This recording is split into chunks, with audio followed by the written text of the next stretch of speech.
화려한 예식장, 하얀 드레스 입은 수진이가 버질로드를 걷는 모습이 정말 아름다웠습니다. 20회를 혼자 키운 내 딸이 드디어 결혼하는 날이었어요.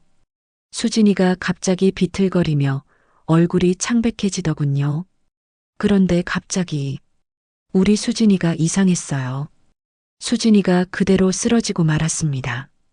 이 급히 달려가 쓰러진 딸을 안아 올렸습니다.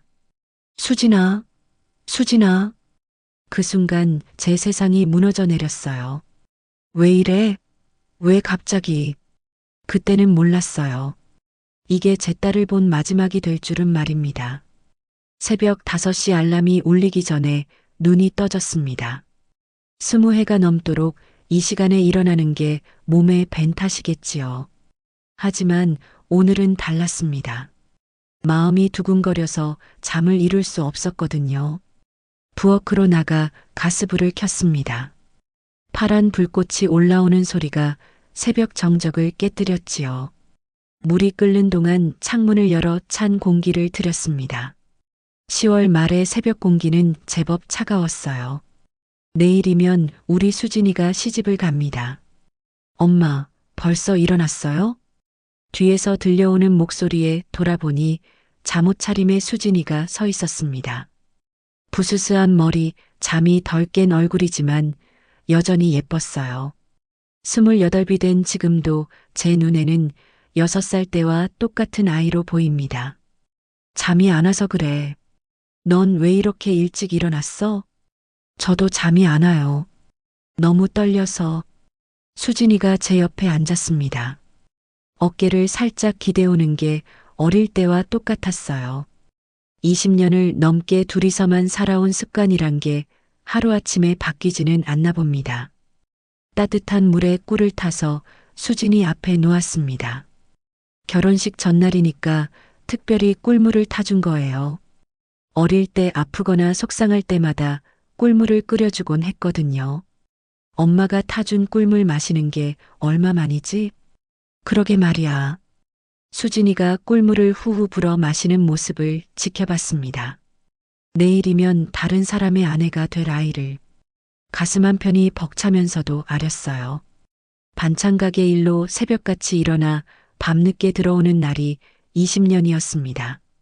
수진이 아버지가 사고로 세상을 떠난 후로 줄곧 그랬지요. 손님들이 혼자 키우느라 고생 많으셨다고 할 때마다 아니에요. 수진이가 잘 커져서라고 대답했었어요. 정말 그랬거든요. 이 아이는 제게 한 번도 걱정을 끼쳐본 적이 없었습니다. 태민 씨는 좋은 사람 같아. 제가 말했습니다. 하지만 마음 한구석에서는 뭔가 석연치 않은 기분이 들었어요. 상견례 때의 일이 자꾸 떠올랐거든요. 최태민, 32살의 대기업 과장님이라고 했지요. 키도 크고 깔끔하게 생겼습니다. 예의도 바르고 말씨도 정중했어요. 그런데 부모님 이야기만 나오면 말을 돌리더라고요. 아버님, 어머님은 어떤 일을 하시나요?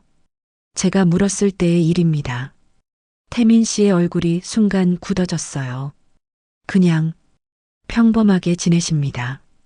건강하시고요? 네, 뭐 그럭저럭. 더 이상 묻기 어려운 분위기였습니다. 수진이가 제 소매를 살짝 잡아당기기도 했고요. 그 후로는 혼인신고 이야기만 계속 나왔어요. 식 올리기 전에 미리 혼인신고를 하자는 이야기를. 엄마, 무슨 생각해요? 응? 아무것도 아니야. 걱정되는 거 있어요? 수진이가 제 표정을 살피며 물었습니다. 이 아이는 어릴 때부터 제 마음을 너무 잘 읽었어요.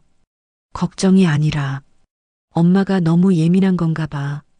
태민 씨 부모님을 한 번도 못 뵙고 결혼식을 올리게 되어서 그래. 태민 오빠도 사정이 있을 거예요. 나중에 인사드릴 기회가 있을 거고요.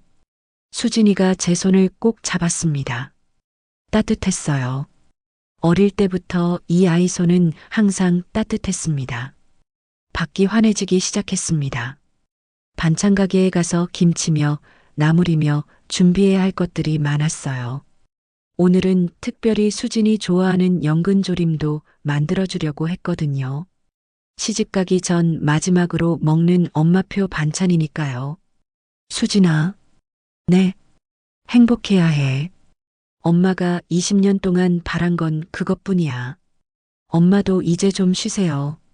저 때문에 고생한 거 다 알아요. 수진이의 눈가가 촉촉해졌습니다. 저도 마찬가지였고요. 창밖으로 해가 떠오르기 시작했습니다. 내일이면 이 집에는 저 혼자 남게 됩니다. 20회 넘게 함께 지낸 이 작은 집에 말이에요. 그런데 왜일까요? 딸의 결혼을 앞둔 어머니라면 당연히 기뻐해야 할 텐데 마음 한구석에서 자꾸 불안한 기분이 드는 건 말이에요. 태민의 어색한 미소가 혼인신고를 서두르는 모습이 자꾸만 떠올랐습니다. 혹시 제가 딸을 놓아주기 싫어서 이런 생각을 하는 건 아닐까요? 그럴 수도 있겠지요. 하지만 20년을 혼자 키워온 엄마의 직감이라는 것도 있는 법 아닙니까? 수진이가 꿀물 컵을 비우며 일어났습니다. 엄마, 저 씻고 와서 반찬 가게 일 도와드릴게요. 괜찮아, 넌 쉬어. 내일부터는 도와드릴 수 없잖아요. 그 말에 가슴이 뜨끔했습니다. 정말 그렇겠지요. 내일부터는 혼자가 되는 거예요. 부엌 창가에 놓인 수진이 어릴 때 사진을 보았습니다. 아직 앞니가 빠진 채로 웃고 있는 6살 수진이의 모습이었어요. 그 아이가 이제 어엿한 어른이 되어 새로운 가정을 꾸리게 되었습니다. 행복해야 합니다. 분명히 행복할 거예요. 그런데 왜 자꾸 가슴이 답답한 걸까요? 태민에 대해 더 알아봐야 하는 건 아닐까 하는 생각이 드는 걸까요? 오늘 하루만 더 지나면 모든 게 결정납니다. 돌이킬 수 없게 말이에요. 오후 1시 웨딩홀에 도착했습니다. 강남에 있는 제법 큰 예식장이었어요. 태민 씨가 정한 곳이라고 했지요. 입구부터 화려한 꽃장식이 눈에 띄었습니다. 백합과 장미가 가득한 아치 아래로 하객들이 삼삼오오 들어가고 있었어요. 어머, 정말 예쁘다. 옆에서 온 이모가 감탄했습니다. 저도 그랬어요. 이런 곳에서 우리 수진이가 결혼식을 올리게 되다니. 20해 전 아이 아버지와 작은 교회에서 올린 소박한 결혼식이 떠올랐어요. 신부 대기실로 들어갔습니다. 수진이가 하얀 웨딩드레스를 입고 앉아 있었어요. 화장사가 마지막 손질을 하고 있었지요. 거울 속 수진이가 너무 예뻤습니다. 그런데 얼굴이 좀 창백해 보였어요. 수진아, 괜찮아? 네, 괜찮아요. 그냥 좀 떨려서요. 그럴만해. 오늘 주인공인데. 하지만 뭔가 이상했습니다. 단순히 떨리는 것 같지 않았어요. 수진이가 자꾸 시계를 보고 있었거든요. 태민이는 신랑 대기실에 있을 거예요. 예식장 로비로 나왔습니다. 하객들이 제법 많이 와 있었어요. 신랑 측 하객들이 훨씬 많았지요. 정장을 차려입은 중년 남성들이 대부분이었습니다. 회사 동료들인가 봅니다. 그런데 이상했어요. 분위기가 너무 딱딱했어요. 결혼식장 치고는 말이지요. 보통 결혼식에 오면 웃음소리도 나고 반갑게 인사하는 소리도 들리는데 여기는 너무 조용했습니다. 신랑 측 하객석을 보니 더 이상했어요. 앞줄에 아무도 앉아 있지 않았거든요. 보통 부모님이나 가족들이 앞줄에 앉는 법인데 말이에요. 이모에게 물어봤습니다. 이모, 태민 씨 부모님 안 보이는데? 글쎄, 아직 안 오셨나? 웨딩 플래너에게 물어봤어요.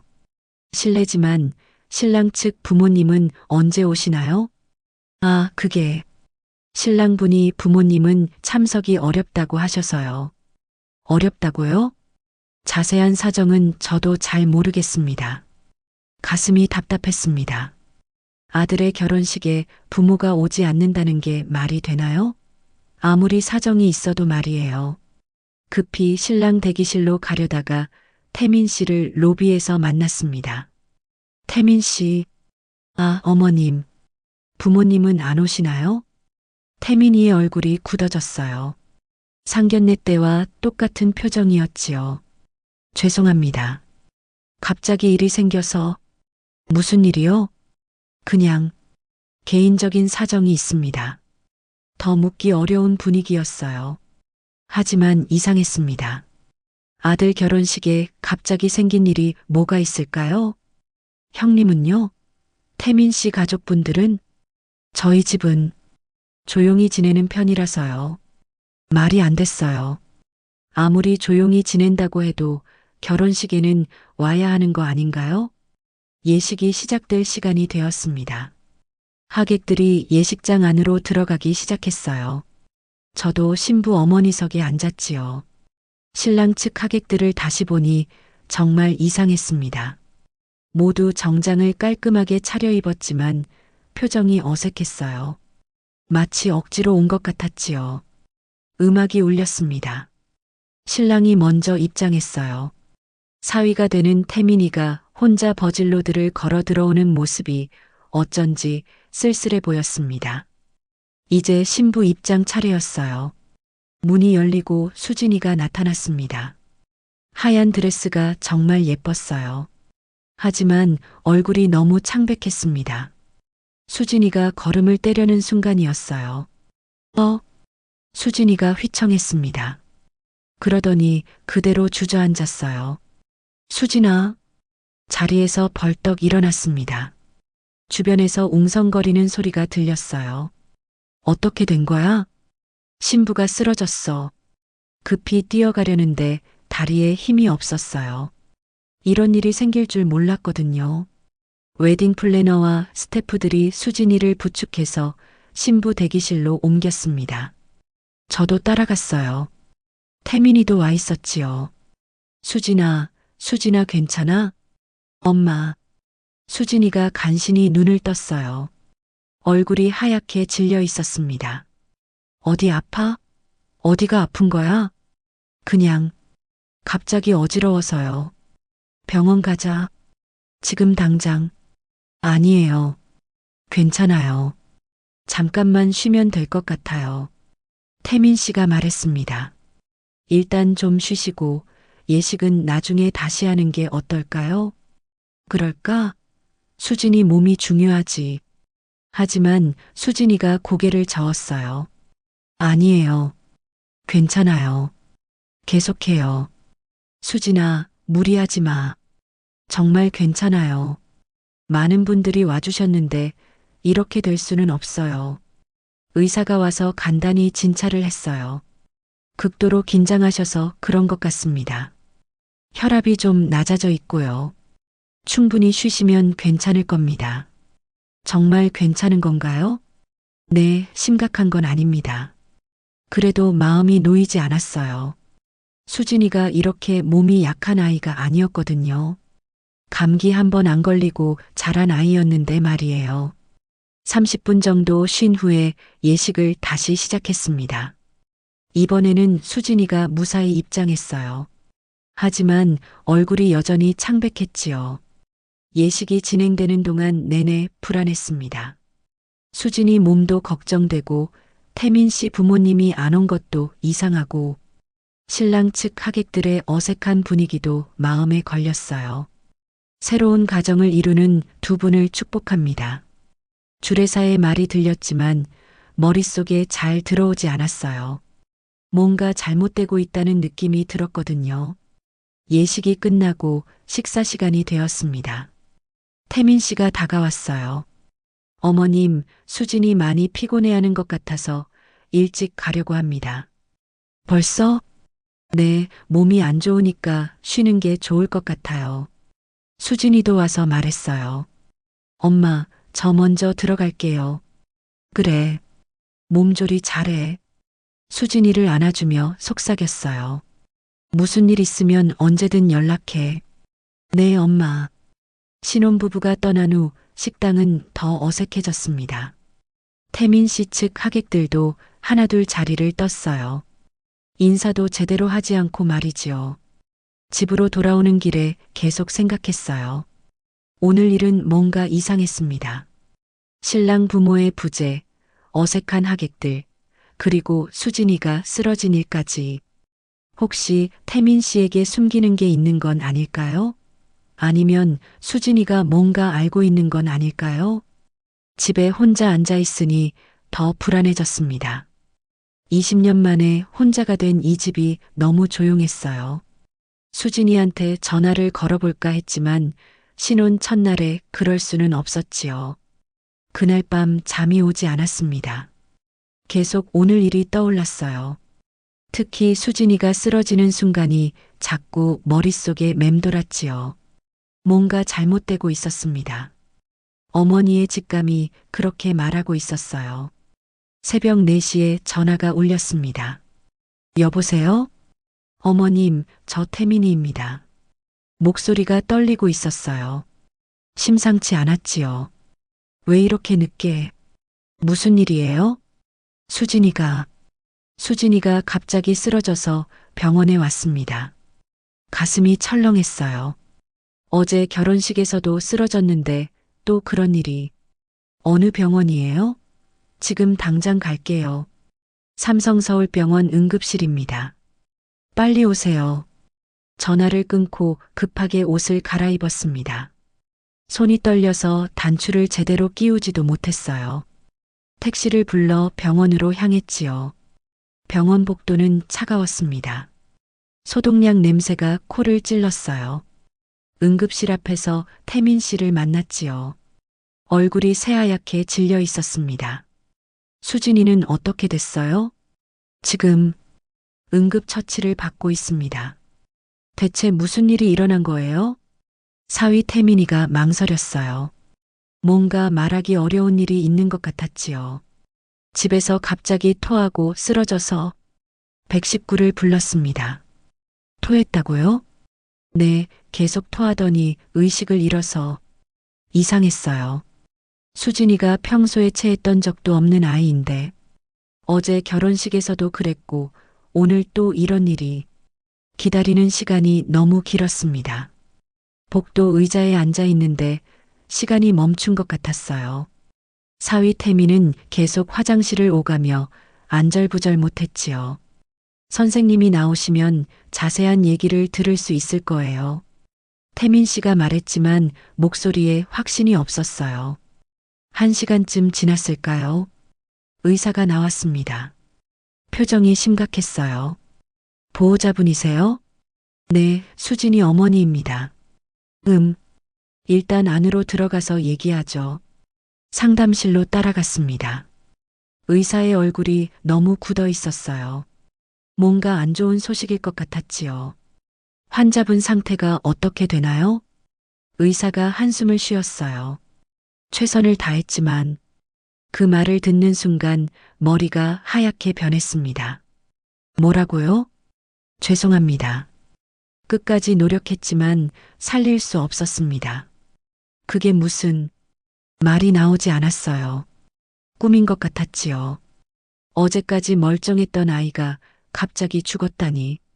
대체 왜 그런 거예요? 정확한 원인을 파악하기 위해 검사를 했는데 독성 물질이 검출됐습니다. 독성 물질이요? 네, 평소에 복용하시던 약물이 있으신가요? 아니요. 수진이는 약을 안 먹어요. 몸이 건강해서. 의사가 태민 씨를 보더니 다시 저를 봤어요. 혹시 최근에 특별히 드신 음식이나 음료가 있으신지 생각해 보세요. 태민이가 갑자기 말했어요. 어제 결혼식 때도 컨디션이 안 좋았어요. 그래요? 네, 식장에서도 쓰러졌거든요. 의사가 고개를 끄덕였어요. 그렇다면 어제부터 증상이 시작된 걸 수도 있겠네요. 저는 아직도 믿어지지 않았어요. 내 딸이 죽었다는 게 말이에요. 정말 죽은 건가요? 죄송합니다. 그 순간 무너졌어요. 의자에서 일어날 수가 없었지요. 20해를 함께 살아온 내 딸이 하루아침에 세상을 떠났다니. 태민 씨가 제 어깨를 잡았어요. 어머님, 진정하세요. 하지만 태민 씨의 손이 떨리고 있었어요. 얼굴도 창백했고요. 그런데 뭔가 이상했습니다. 슬픔보다는 당황한 것 같았어요. 수진이를 볼 수 있나요? 네, 잠시 후에 보실 수 있습니다. 수진이가 누워있는 침대로 갔어요. 마치 잠든 것 같았지요. 어제까지 웨딩드레스를 입고 예뻤던 내 딸이 이렇게 차갑게 누워있다니. 수진아. 손을 잡았지만 너무 차가웠어요. 더 이상 따뜻하지 않았지요. 사위 태민이 뒤에 서 있었어요. 그런데 이상했습니다. 신랑이라면 더 슬퍼해야 하는 게 아닌가요? 대신 계속 시계를 보고 있었어요. 태민 씨, 네. 어제부터 수진이가 뭔가 이상하다고 생각 안 했어요? 그냥 결혼 준비하느라 피곤했던 것 같은데요. 독성 물질이라니. 대체 뭘 먹었길래? 태민 씨가 입술을 깨물었어요. 뭔가 말하고 싶은데 못하는 것 같았지요. 혹시 아는 게 있어요? 아니요. 저도 잘 모르겠어요. 하지만 사위 태민의 눈빛이 흔들리고 있었어요. 뭔가 숨기는 게 있는 것 같았지요. 경찰이 왔어요. 독성 물질로 인한 죽음이라서 조사를 해야 한다고 했지요. 마지막으로 함께 계셨던 분이 남편분이시죠? 네, 그렇습니다. 어제 저녁부터 오늘 새벽까지 무엇을 하셨는지 말씀해 주세요. 태민이 대답했어요. 결혼식을 마치고 집에 들어가서 그냥 쉬었습니다. 음식은 뭘 드셨나요? 저녁은 간단하게 먹었어요. 뭘 드셨는지 구체적으로 말씀해 주세요. 태민 씨가 잠깐 멈칫했어요. 배달 음식으로 치킨을 먹었습니다. 둘 다요? 네. 하지만 뭔가 이상했어요. 태민 씨의 대답이 너무 어색했거든요. 집으로 돌아오는 길에 계속 생각했어요. 어제 결혼식에서의 일들, 그리고 오늘 새벽에 일어난 일까지 너무 많은 것들이 이상했어요.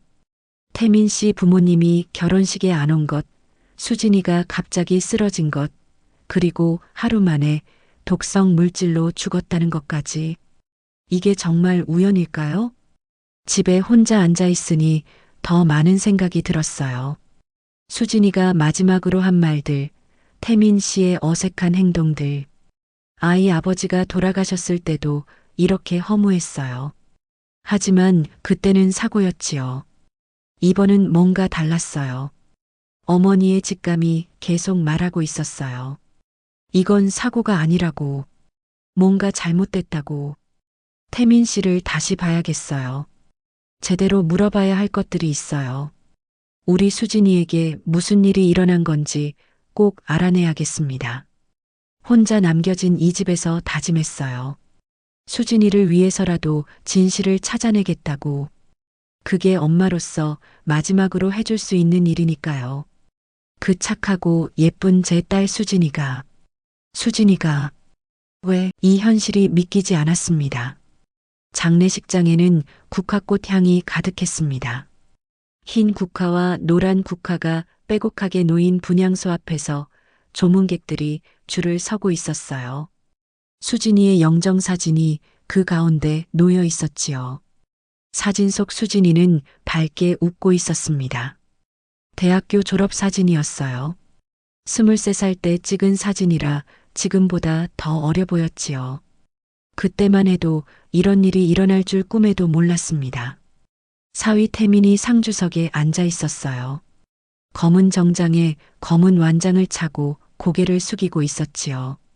겉으로 보기에는 슬픔에 잠긴 남편의 모습이었습니다.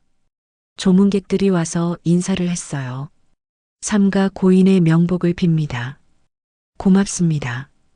태민 씨가 일어나서 절을 받았어요. 목소리도 가라앉아 있었고 표정도 침울해 보였지요. 이렇게 젊은 나이에 참 안타깝습니다. 네, 감사합니다. 하지만 뭔가 어색했어요. 말은 슬픈 것 같은데 진짜 슬픔이 느껴지지 않았거든요. 마치 연기를 하는 것 같았지요. 저는 옆에서 지켜보고 있었어요. 20년을 혼자 키운 딸을 보내는 어머니로서 말이에요. 마음이 너무 아팠지만 태민 씨의 행동을 놓치고 싶지 않았습니다. 오후가 되자 조문객이 줄어들었어요.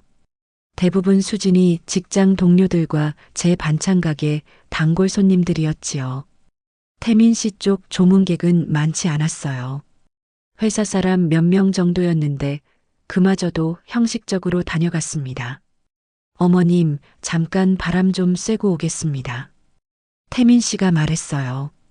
그러세요. 태민 씨가 밖으로 나갔어요. 그런데 이상했습니다.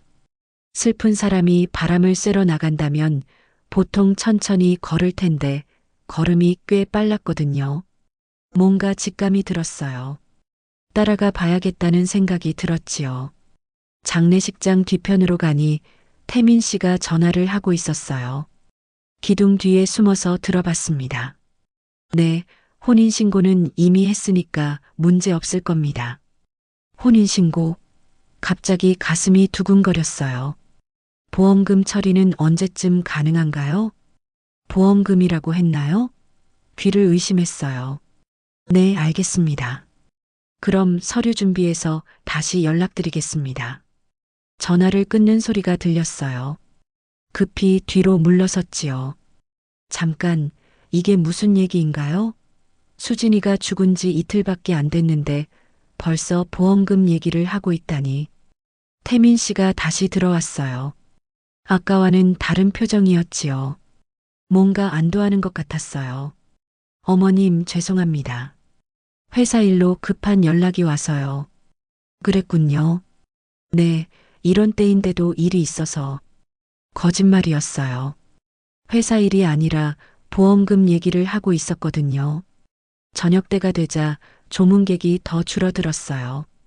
태민 씨는 계속 상주석에 앉아 있었지만 자꾸 핸드폰을 확인했어요. 문자가 오는 것 같았지요. 태민 씨, 좀 피곤하시면 쉬세요. 괜찮습니다. 마지막까지 지켜야죠. 말은 그렇게 했지만 진심이 아닌 것 같았어요. 밤이 되자 거의 사람이 없어졌어요. 저와 태민 씨, 그리고 장례식장 직원들만 남았지요. 어머님도 피곤하실 텐데 호텔에서 쉬시는 게 어떨까요? 아니에요. 수진이 곁에 있을 거예요. 그럼 제가 차라리. 괜찮아요. 태민 씨가 쉬세요. 태민 씨가 주저하는 것 같았어요. 뭔가 더 할 말이 있는 것 같았지요. 그럼 내일 아침에 다시 오겠습니다. 태민 씨가 나간 후 혼자 남았어요. 수진이 영정 앞에 앉아 있으니 마음이 너무 아팠지요. 수진아, 엄마가 뭔가 이상한 걸 느끼고 있어. 혼자 중얼거렸어요. 태민 씨가 뭔가 숨기고 있는 것 같아. 보험금 얘기가 계속 머릿속에 맴돌았어요. 결혼한 지 하루 만에 죽은 아내의 보험금을 벌써 챙기려고 한다니. 그리고 혼인신고 얘기도 이상했어요. 왜 그렇게 서두르려고 했을까요? 새벽이 되어서야 잠깐 졸았어요. 그런데 꿈에서 수진이가 나타났지요. 엄마, 도와주세요. 수진아. 엄마, 저 억울해요. 꿈에서 깨어났어요. 온몸에 식은땀이 나고 있었지요. 아침에 태민 씨가 다시 왔어요. 커피와 샌드위치를 사가지고 왔지요. 어머님, 밤새 고생하셨어요. 고마워요. 좀 드세요. 커피를 마시면서 태민 씨를 관찰했어요. 어제와는 조금 다른 것 같았지요. 뭔가 결정을 내린 것 같은 표정이었어요. 어머님, 말씀드릴 게 있습니다. 뭔가요? 장례 후에 수진이 유품을 정리해야 할 것 같은데요. 유품이요? 네, 옷가지나 개인 물건들 말이에요. 왜 벌써 유품 정리 얘기를 하는 걸까요? 보통은 49일이 지난 후에 하는 건데 급할 건 없잖아요.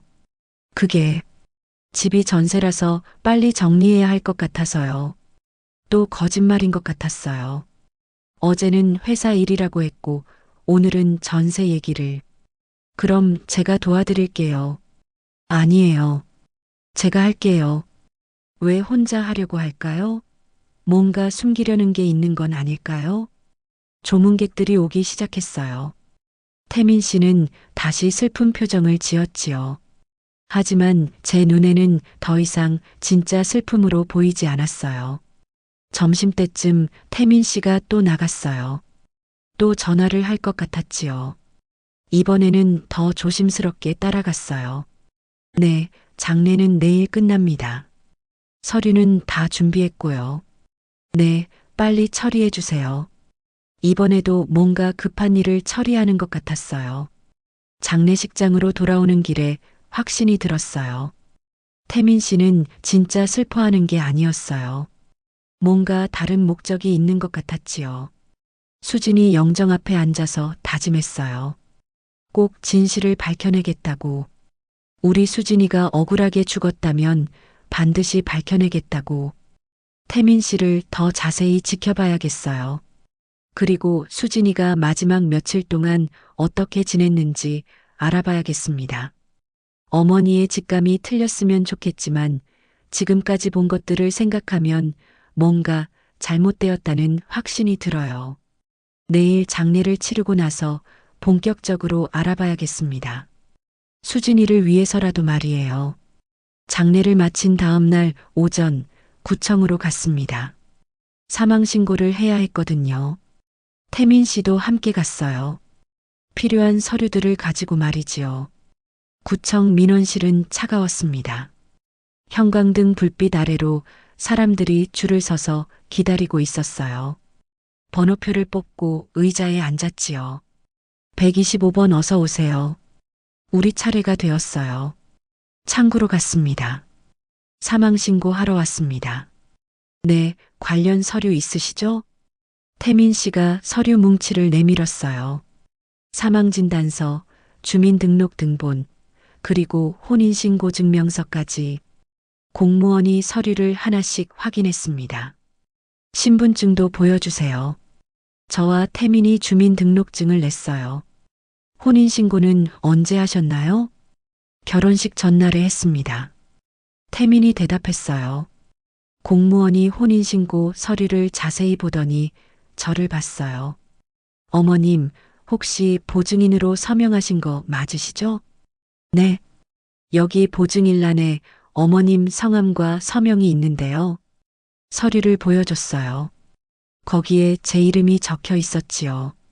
박영숙이라고 말이에요. 그런데 이상했어요. 이 서명, 제가 한 게 아닌데요. 네. 공무원이 다시 서류를 봤어요. 분명히 박영숙님 성함으로 되어 있는데요. 아니에요. 이 서명은 제가 쓴 게 아니에요. 가까이 가서 자세히 봤어요. 분명히 제 이름이지만 필체가 달랐어요. 제가 쓰는 글씨체가 아니었거든요. 이상하네요. 태민아, 이게 뭐예요? 태민의 얼굴이 창백해졌어요. 그게 제가 보증인 서명을 한 적이 없어요. 언제 이런 서류에 서명을 했다는 거예요? 목소리가 높아졌어요. 주변 사람들이 쳐다봤지요. 공무원이 당황했어요. 그럼 이 서명이 위조된 건가요? 그런 것 같아요. 제가 쓴 글씨가 아니거든요. 태민 씨가 서둘러 말했어요. 어머님, 혹시 기억이 안 나시는 건 아닐까요? 바쁘게 준비하다 보니. 뭐라고요? 화가 났어요. 제가 서명한 것도 기억 못한다고 하다니. 저 정신 멀쩡해요. 이런 중요한 서류에 서명했으면 기억하죠. 그럼 어떻게 된 거죠? 태민 씨가 말끝을 흐렸어요. 식은땀을 흘리고 있었지요. 공무원이 말했어요. 이 경우에는 조사가 필요할 것 같은데요. 조사요? 네, 만약 서명이 위조된 거라면 문제가 심각합니다. 그 순간 머릿속이 하얗게 변했어요. 사위 태민이 제 서명을 위조했다는 얘기잖아요. 태민 씨, 이게 정말 무슨 일이에요? 저도 잘 모르겠어요. 잘 모른다고요? 혼인신고는 누가 한 거예요? 제가 했습니다. 그럼 보증인 서명은 누가 한 거예요? 태민 씨가 대답하지 못했어요. 입만 벌리고 있었지요. 공무원이 서류를 다시 봤어요. 일단 이 건은 보류하고 조사를 해야 할 것 같습니다. 그럼 사망신고는 어떻게 되는 거예요? 사망신고는 할 수 있지만 혼인 관계에 대해서는 확인이 필요합니다. 가슴이 두근거렸어요. 혹시 수진이와 태민 씨의 결혼 자체가 가짜였던 건 아닐까요? 어머님, 일단 집에 가서 얘기해요. 태민이 제 팔을 잡으려고 했어요. 손 떼세요. 어머님, 지금 당장 설명하세요. 이게 대체 무슨 일이에요? 목소리가 떨렸어요. 분노와 당황이 섞여서 말이지요. 태민 씨가 주변을 둘러봤어요. 사람들이 우리를 보고 있었지요. 여기서는 곤란하고 밖에서 얘기해요. 구청 밖으로 나왔어요. 태민 씨는 계속 머뭇거렸지요. 빨리 말하세요. 어머님, 사실은 뭐요? 혼인신고를 할 때 어머님이 바쁘셨잖아요. 그래서 뭐요? 그래서 제가 대신 써드렸습니다. 대신 써드렸다고요? 믿을 수 없었어요. 남의 서명을 위조했다는 얘기잖아요. 어머님 허락받고 하려고 했는데 시간이 급하다고 남의 서명을 위조해요? 죄송합니다. 태민 씨가 고개를 숙였어요. 하지만 진심으로 사과하는 것 같지 않았어요. 왜 그렇게 급했어요? 왜 하루라도 빨리 혼인신고를 해야 했던 거예요? 그냥 빨리 하고 싶어서. 또 거짓말인 것 같았어요. 뭔가 다른 이유가 있을 거예요. 수진이가 알고 있었어요? 수진이는 몰랐습니다. 그럼 수진이도 모르게 혼인신고를 한 거예요? 아니에요. 혼인신고하는 건 알고 있었어요. 다만 보증인 서명을. 말이 안 됐어요. 아무리 급해도 이런 식으로 할 수는 없는 거잖아요. 태민 씨, 이거 완전히 사기 아니에요? 사기는 아니에요. 그냥 절차상 실수였어요. 실수요? 남의 서명을 위조하는 게 실수예요? 목소리가 더 높아졌어요. 태민 씨, 혹시 다른 목적이 있었던 건 아니에요? 다른 목적이요? 보험금 같은 거 말이에요. 태민 씨의 표정이 순간 굳어졌어요. 그런 게 아니에요. 그럼 뭐예요? 왜 이렇게 거짓말을 계속하는 거예요? 거짓말이 아니라 아까 장례식장에서도 전화하는 거 들었어요. 보험금 얘기하는 거 말이에요. 태민 씨가 당황했어요. 그건 다른 얘기고. 다른 얘기가 뭐예요? 수진이 죽은 지 사흘도 안 됐는데 벌써 보험금 챙기려고 하는 거 아니에요? 아니에요. 그런 게 아니에요. 하지만 태민의 눈빛이 흔들리고 있었어요. 거짓말하고 있다는 게 뻔했지요. 태민 씨, 정말로 수진이를 사랑했던 거예요? 물론이죠. 그럼 왜 이런 짓을 하는 거예요?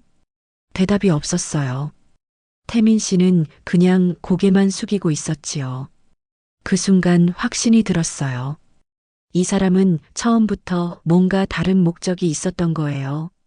수진이를 진짜 사랑한 게 아니라 말이지요. 집에 가서 수진이 물건들 확인해 봐야겠어요. 어머님, 혹시 더 숨기는 게 있는지 말이에요. 태민 씨가 막으려고 했지만 이미 늦었어요. 저는 이미 결심했거든요. 끝까지 진실을 밝혀내겠다고 말이에요. 수진이가 정말 사고로 죽은 건지 아니면 다른 이유가 있는 건지 꼭 알아내겠어요. 위조 서명까지 한 사람을 그냥 믿을 수는 없으니까요. 집에 돌아와 수진이 방을 정리하면서 생각했습니다. 위조 서명이 있었다면 다른 곳에도 뭔가 있을 거예요. 차근차근 찾아봐야겠어요. 수진이 책상 서랍을 열어봤습니다. 통장, 보험증서, 각종 서류들이 가지런히 정리되어 있었어요. 우리 수진이는 어릴 때부터 정리정돈을 잘하는 아이였거든요. 보험증서를 하나씩 확인해 봤어요. 생명보험, 의료보험, 암보험까지. 수진이가 사회생활하면서 차곡차곡 준비해 놓은 것들이었지요. 생명보험증서를 보다가 이상한 점을 발견했습니다. 수익자란에 적힌 이름이 제가 아니었어요. 최태민? 분명히 예전에는 제가 수익자였는데 말이에요. 언제 바뀐 건가요? 보험증서를 자세히 봤어요. 변경일자가 적혀 있었지요. 한 달 전 수진이가 태민 씨와 약혼한 지 얼마 안 됐을 때였어요. 그런데 왜 이렇게 빨리 바꾼 걸까요? 보험회사에 전화를 걸었습니다. 여보세요. 혹시 보험 수익자 변경에 대해 문의드리려고 하는데요. 네, 말씀하세요. 제 딸 이수진 명의 생명보험건인데요. 수익자가 언제 변경됐는지 확인하고 싶습니다. 신분 확인부터 하겠습니다. 신분을 확인한 후 담당자가 말했어요. 수익자 변경은 한 달 전에 접수됐습니다. 그때 누가 신청했나요? 계약자 본인이 직접 오셔서 하셨습니다. 이상했어요. 수진이가 그런 얘기를 한 적이 없거든요. 그럼 제가 직접 가서 확인해 볼 수 있을까요? 네, 가능합니다. 신분증 지참하시고 오세요. 보험회사로 갔습니다. 강남에 있는 큰 빌딩이었어요. 20층 고객센터에서 담당자를 만났지요. 어머니이시군요. 조의를 표합니다. 고맙습니다. 혹시 수익자 변경할 때 사용한 서류를 볼 수 있을까요? 네, 잠깐만요. 파일을 가져왔어요. 수익자 변경 신청서가 들어 있었지요. 서류를 보는 순간 가슴이 철렁했습니다. 이 서명, 수진이 글씨가 아니에요. 네, 제 딸이 쓴 글씨가 아니거든요. 담당자가 당황했어요. 그럴 리가요. 본인이 직접 와서 신분증 확인하고 서명했는데 본인이 왔다고요? 네, 분명히 이수진 님이 오셨어요. 말이 안 됐어요. 수진이가 그런 얘기를 안 했는데 혹시 함께 온 사람이 있었나요? 남자분이 함께 오셨던 것 같은데요. 남자분이요? 네, 약혼자분이라고 하셨어요. 태민 씨였을 거예요. 그런데 왜 수진이는 저한테 말하지 않았을까요? 담당자분, 이 서명 정말 이상해요. 수진이 평소 글씨와 너무 달라요. 다시 자세히 봤어요. 분명히 다른 사람이 쓴 것 같았지요. 혹시 보안 카메라 영상은 없나요? 한 달 전 것은 확인해 봐야겠네요. 꼭 확인해 주세요. 뭔가 잘못된 것 같아요. 집으로 돌아오는 길에 생각이 많았어요. 태민 씨가 수진이와 함께 보험회사에 갔다는 것, 그리고 위조된 것 같은 서명. 혹시 수진이가 억지로 서명을 한 건 아닐까요? 아니면 정말로 태민 씨가 위조한 건 아닐까요? 집에 와서 수진이와 태민 씨가 함께 찍은 사진들을 봤어요. 처음에는 행복해 보였는데 나중에 찍은 사진들에서는 수진이 표정이 어두워 보였지요. 특히 약혼 발표 후에 찍은 사진들에서 수진이가 많이 말랐더라고요. 스트레스를 받은 것 같았어요. 그때 전화가 울렸습니다. 어머님, 태민입니다. 태민 씨, 오늘 구청에서 일은 정말 죄송했습니다. 죄송하다고 다 되는 건 아니죠. 한번 만나서 제대로 얘기하면 안 될까요? 얘기할 게 많아요. 네, 알겠습니다. 내일 시간 되시면 지금 당장 오세요. 지금요? 네, 지금 말이에요. 1시간 후 태민 씨가 왔어요. 얼굴이 수척해 보였지요. 앉으세요. 네. 태민 씨, 수진이 보험 수익자를 언제 바꿨는지 아세요? 태민 씨가 깜짝 놀라는 표정을 지었어요. 보험 수익자요? 네, 한 달 전에 태민 씨로 바뀌었더라고요. 아, 그건, 그것도 수진이가 혼자 결정한 거예요? 아니에요. 저희가 함께 의논해서. 정말요? 태민이 머뭇거렸어요. 어머님, 사실은 뭐요? 제가 수진이한테 부탁했어요. 부탁을 왜 했어요? 결혼하면 부부가 되는 거니까 자연스러운 일이라고 생각해서요. 말이 되는 것 같으면서도 뭔가 이상했어요. 그럼 수진이는 뭐라고 했어요? 처음에는 좀 망설였어요. 어머님한테 말씀드려야 한다고. 그럼요. 당연히 말해야죠.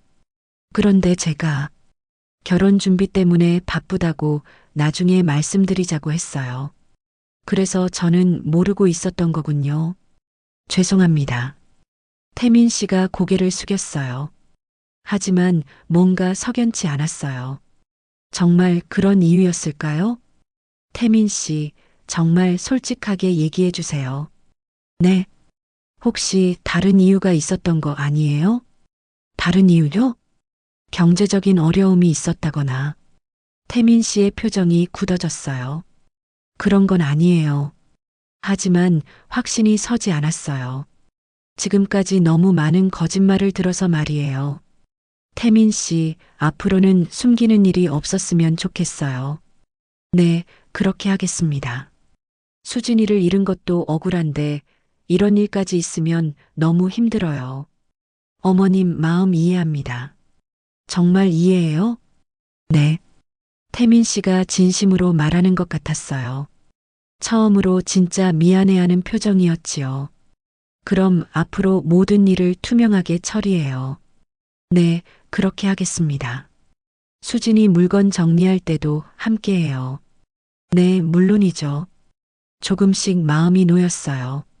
태민 씨가 완전히 나쁜 사람은 아닐 수도 있겠다는 생각이 들었거든요. 하지만 여전히 의문은 남아 있었어요. 정말 모든 걸 털어놓은 걸까요? 아직 확인해 봐야 할 것들이 많았어요. 수진이의 마지막 며칠, 그리고 정말로 자연사였는지에 대한 의문들 말이에요. 하지만 오늘은 작은 진전이 있었어요. 태민 씨와 솔직한 대화를 나눈 것만으로도 의미가 있었지요. 수진이를 위해서라도 계속 진실을 찾아가야겠어요.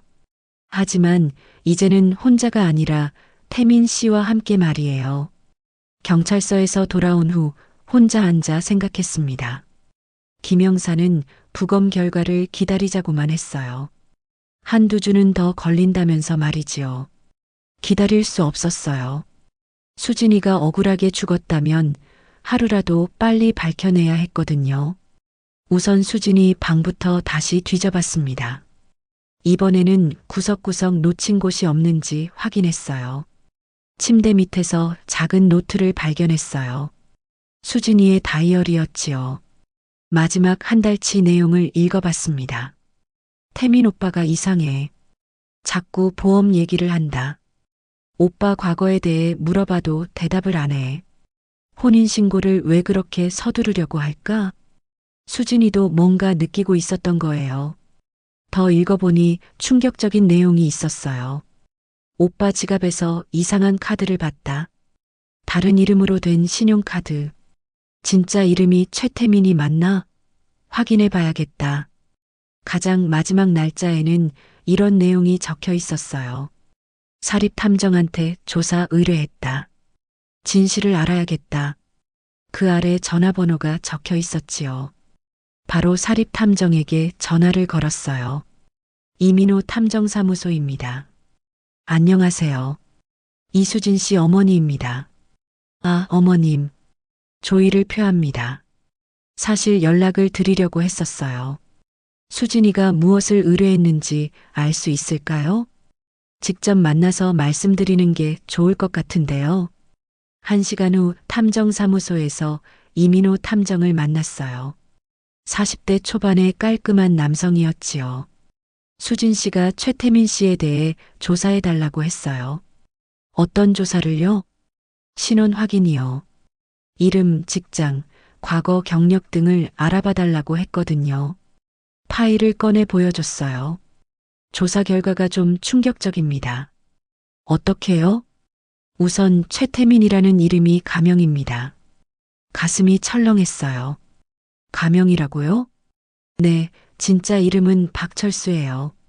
그리고 이전에 결혼한 적이 있습니다. 결혼이요? 네, 2번이나요. 첫 번째 부인은 3년 전에 사망했고 두 번째 부인은 작년에 사망했어요. 사망했다고요? 네, 둘 다 의문사였어요. 보험금도 상당했고요. 온몸에 소름이 돋았어요. 그럼 수진이가 세 번째, 그렇게 보입니다.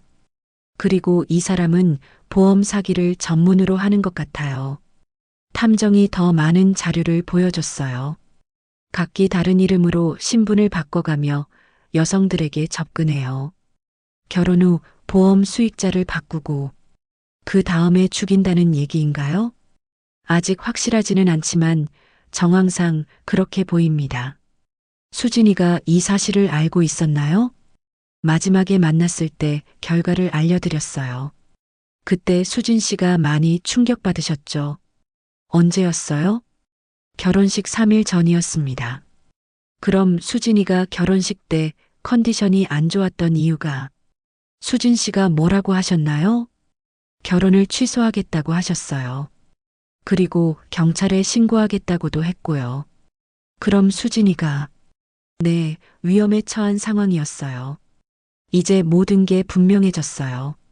수진이가 진실을 알았고 그래서 죽임을 당한 거예요.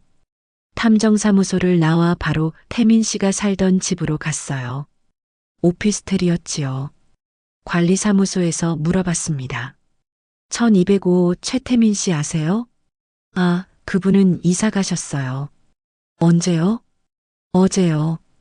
갑자기 짐 빼고 나가셨어요. 연락처 남긴 거 있나요? 아니요. 급하게 가신다고 하시더라고요. 도망간 거였어요. 하지만 포기할 수 없었어요.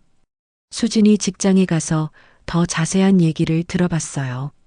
수진이와 가장 친했던 친구 미영을 만났어요. 수진이가 마지막 며칠 동안 어땠는지 자세히 말해주세요.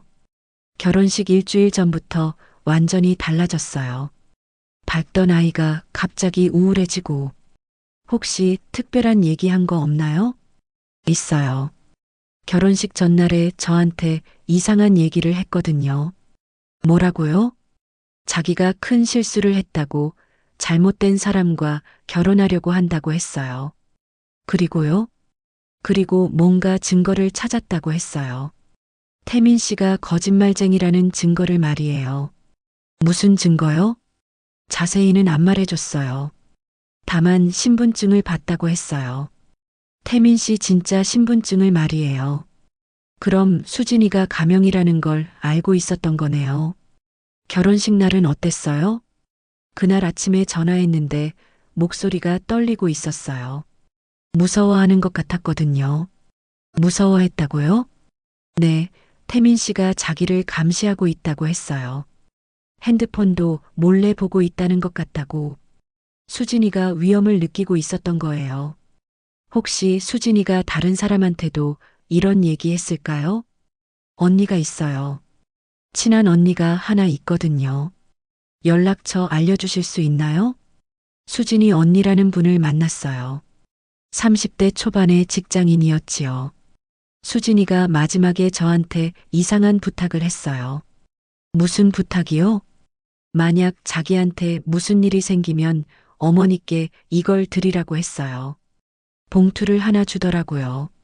안에는 USB가 들어 있었어요. 이게 뭐예요? 수진이가 태민 씨 몰래 녹음한 거라고 했어요. 녹음이요? 네, 태민 씨가 누군가와 통화하는 걸 녹음했다고 하더라고요. 집에 와서 USB를 컴퓨터에 넣어봤어요. 음성 파일이 하나 있었지요. 재생해보니 태민의 목소리였어요. 이번이 마지막이야. 이건 끝나면 완전히 손 떼겠어. 보험금은 얼마나 돼? 3억 정도. 충분하지? 방법은? 예전처럼 독성 물질 사용해서 자연사처럼 보이게 하는 거야. 들키지 않을 거지? 걱정 마. 완전 범죄야. 녹음이 끝났어요. 온몸이 떨렸어요. 이건 명백한 살인 계획이었거든요. 수진이가 이걸 듣고 얼마나 무서웠을까요? 자기를 사랑한다고 했던 남자가 자기를 죽이려고 계획하고 있다는 걸 알았을 때 말이에요. 하지만 이걸로 끝이 아니었어요. 더 찾아봐야 했어요. 수진이 책상 서랍을 다시 뒤져보니 숨겨둔 종이가 있었어요. 태민 씨의 진짜 신분증 사진을 찍어둔 거였지요. 박철수. 진짜 이름이었어요. 그리고 뒷면에는 수진이 글씨로 이렇게 적혀 있었어요. 엄마, 만약 내가 죽으면 이 사람이 범인이에요. 절대 자연사가 아니에요. 마지막 줄에는 이런 말이 적혀 있었어요. 엄마, 사랑해요. 미안해요. 이럴 수가. 나에게라도 이 사실을 미리 말해주지 그랬니? 눈물이 쏟아졌어요. 우리 수진이가 마지막까지 저를 생각하고 있었구나 싶어서 말이에요. 이제 모든 증거가 모였어요.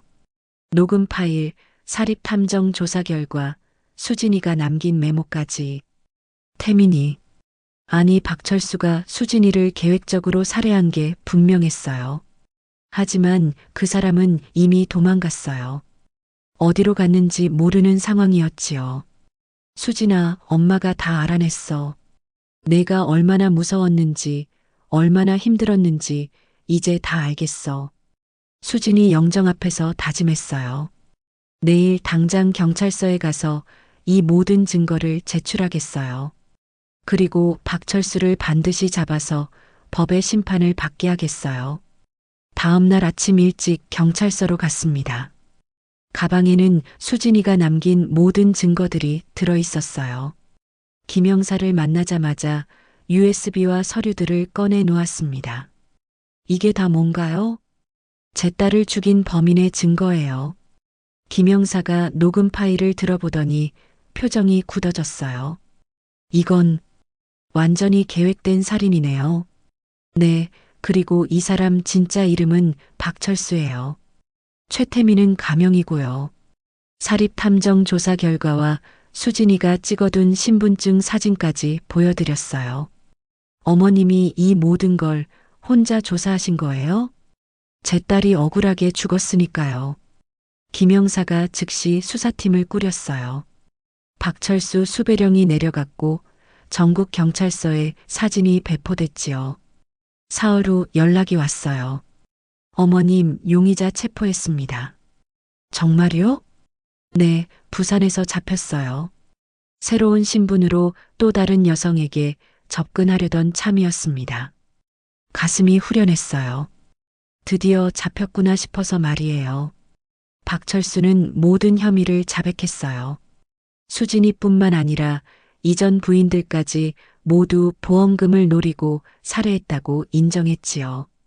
수진 씨가 진실을 알고 경찰에 신고하려고 해서 어쩔 수 없었다고 하네요.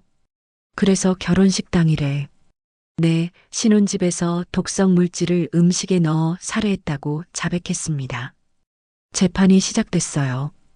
법정에서 박철수를 보니 전혀 다른 사람 같았어요. 수진이 앞에서는 그렇게 다정했던 사람이 이렇게 차갑고 잔인할 수 있다니. 피고인에게 무기징역을 선고합니다. 재판장의 선고를 들으며 눈물이 났어요.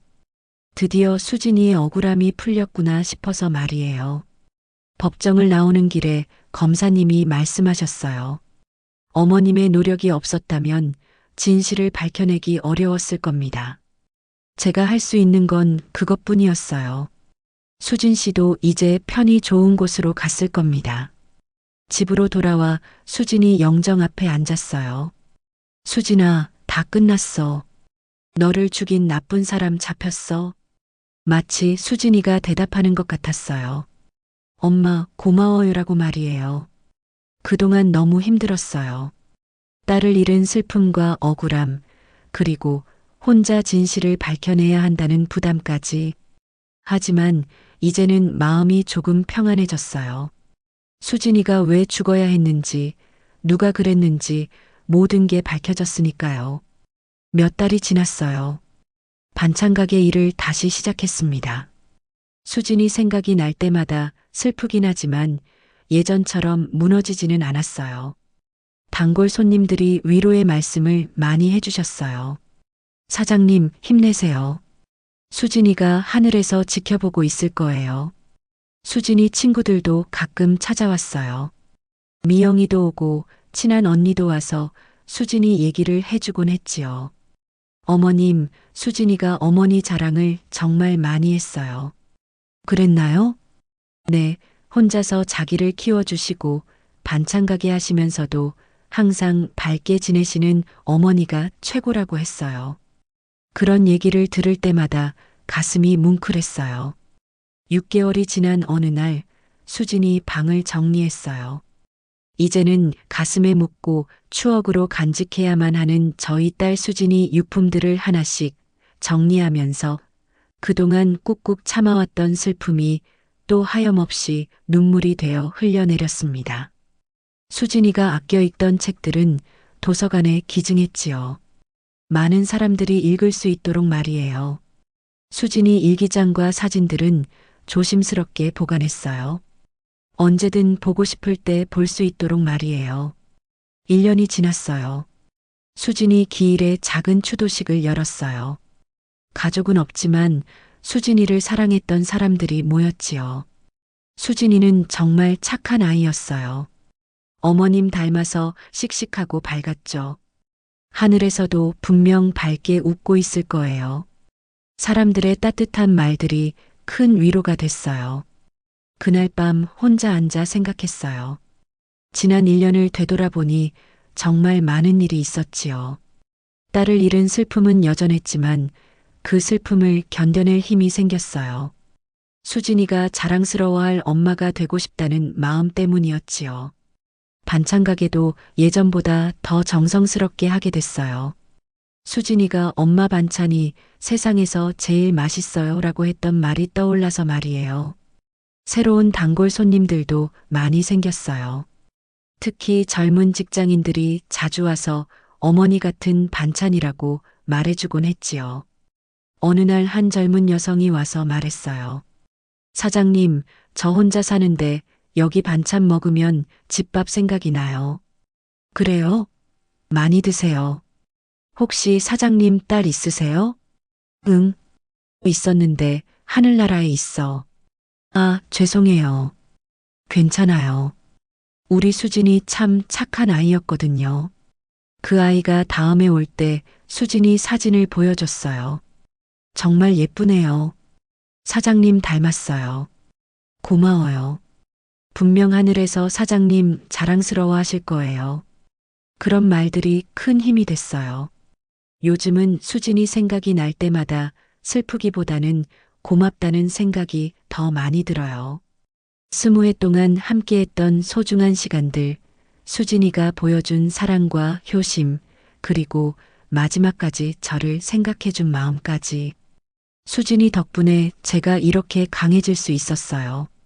혼자서도 진실을 밝혀낼 수 있는 용기를 얻었고, 어떤 어려움이 와도 포기하지 않는 힘을 얻었지요. 오늘도 수진이 영정 앞에서 말했어요. 수진아, 엄마 잘 지내고 있어. 너 없이도 씩씩하게 살고 있으니까 걱정하지 마. 그리고 엄마가 정말 자랑스러운 딸을 뒀다는 거 매일 느끼고 있어. 하늘에서 편히 쉬고 가끔은 엄마 꿈에 놀러와. 창밖으로 따뜻한 햇살이 들어왔어요. 새로운 하루가 시작되는 거겠지요. 반찬 가게 문을 열고 손님들을 맞을 준비를 했어요. 오늘도 정성스럽게 만든 반찬들로 사람들에게 따뜻함을 전해드리겠어요. 수진이가 그랬듯이 저도 세상을 밝게 만드는 사람이 되고 싶어요. 그게 딸에게 줄 수 있는 가장 좋은 선물이라는 생각이 들거든요. 수진아, 사랑해. 그리고 고마워. 여러분의 구독과 좋아요, 댓글은 영상 제작에 많은 도움이 됩니다. 감사합니다.